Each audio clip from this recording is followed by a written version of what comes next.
not confident enough, or they're introverts, meaning they can't take on these activities. But as I mentioned, the real reason for these activities is that they're the things that make you extroverts and they're the things that make you confident. Which is why I again encourage everyone to make use of the platforms they're given.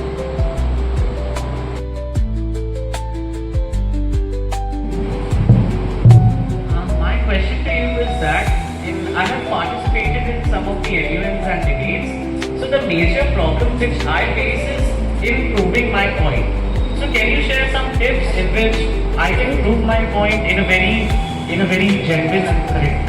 That's actually a great question because it makes sense, especially given the topic. So I think for proving your own point, the best way to be, there's three techniques. One is using emotion. Now this I wouldn't recommend, especially in Indian and debate, because this is more on a sentimental level and might not relate to the topics at hand. Then there's also logic, which means you're using facts and figures. Now this is the main way which I would recommend. Make sure you do your research before, so that any points that you make against other countries or just your opponents are backed up by statistics in the real world. So this is what I would recommend to most people as the best way to recommend. To ask, does your platform conduct live sessions if you want to participate? So currently the platform is still in development state and the website is still being created.